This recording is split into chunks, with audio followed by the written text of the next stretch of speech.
I'm with S.J. Green, and they say a picture is worth 1,000 words. So I want some words on some of the picturesque plays in your career.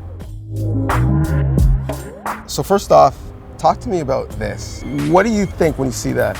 What I think when I see this picture here is this is a cover zero beater. I ran a post route, and the middle of the field was wide open, and Calvillo threw me the ball. And this is a play I wish I could have back.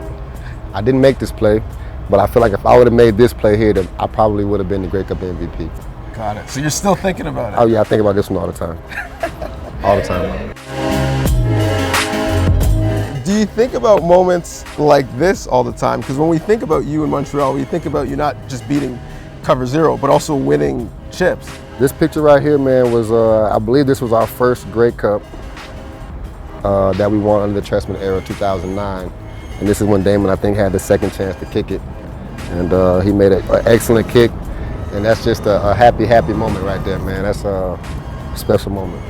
When you think about those memories of winning and Trestman bringing you guys to championships, did you think about that when you re-signed here in Toronto? Oh yeah, most definitely. You know, the attention to detail, the life lessons that I learned from Trestman while I was with him in Montreal. Was definitely something that I thought about when the trade occurred, and something that I was definitely looking forward to becoming a part of again. When you took this picture and you re-signed there, did you think you were going to end your career there? Honestly, I did. You know, as a child, I always dreamed of playing professional football, and then, you know, I always wanted to play for one organization. And when I signed this contract on this day here, it made me feel like I would be a part of this organization forever, you know? And you know, as life continues on, you learn, you live and you learn, and you realize that nothing is permanent ever. And you know, change occurs and change happens, and it's not always a bad thing.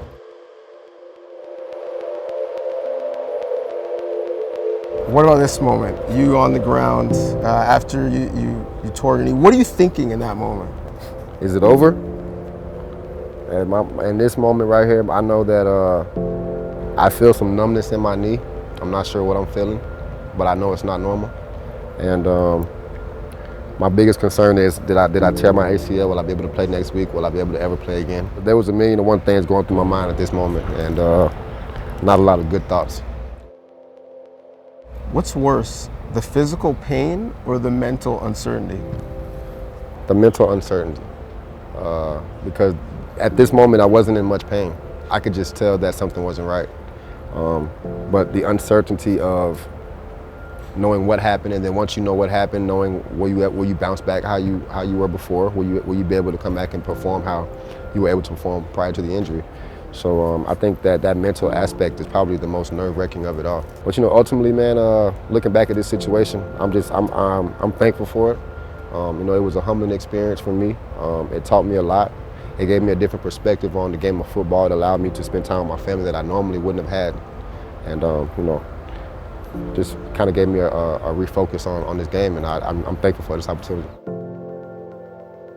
Was there any thoughts to, well, maybe it is time to retire and spend time with the family? Never. That was never a thought of mine. Retirement never came up.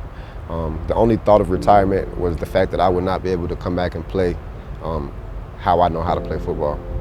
And I knew that I did not want that to be my last play on the football field, is me tearing my ACL. You come to Toronto, there's some talk of whether or not you'd be able to start the season fully healthy.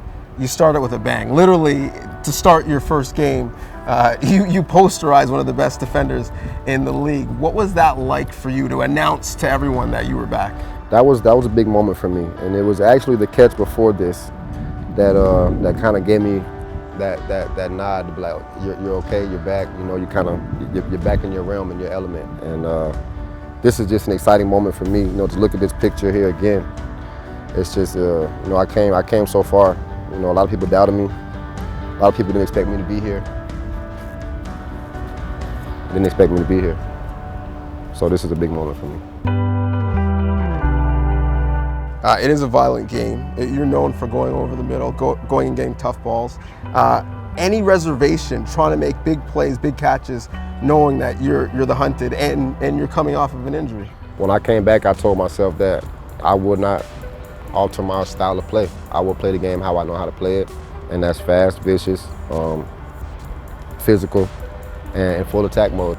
What I think of is when the ball's in the air, like any other ball, the ball's coming to me and it's in the air, I expect myself to catch it. Whether it's 1, 2, 3, 4, 5, or 6 people there, I expect myself to come down with that ball. And so in this situation here, Ricky threw me the slant right before halftime, and it was big for us because I think we were trying to get in field goal range.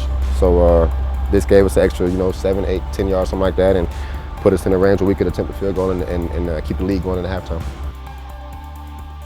When he's throwing you balls like this, back of the end zone, double coverage, what does that mean to you that he's anointed you as his go-to guy? Ricky Ray's going to the Hall of Fame one day, and he's been, throwing to a lot of different receivers, and for him to have the trust in me to throw this ball up, because this is the ball he really shouldn't have thrown to me, but and he'll tell you that, but I feel like he should have thrown it to me. But going through his reads, he probably shouldn't have. But for him to have the confidence to put this ball in the air between 2 defenders, and to have the confidence in me to go up and get it is just, an amazing feeling and a humbling feeling. And I'm just happy to be playing with another future Hall of Famer. This is the best catch of the year so far? I would have to defer and say that the catch that happened on the ensuing drive by Deron Carter, or the catch by Mr. Burnham in DC will probably have to be the front runners for catch of the year right now. Nice. Well, you still got some time to catch him and beat him. Yeah, I got some games to do some work, so it's going to be a lot of work to do, but I think I'm up for it. Awesome. Well, we're looking forward to you working in Montreal, this time in double blue. Thank you. Thank you, man. Thank you very much. Can I have these? Yeah, of course, man. Sweet.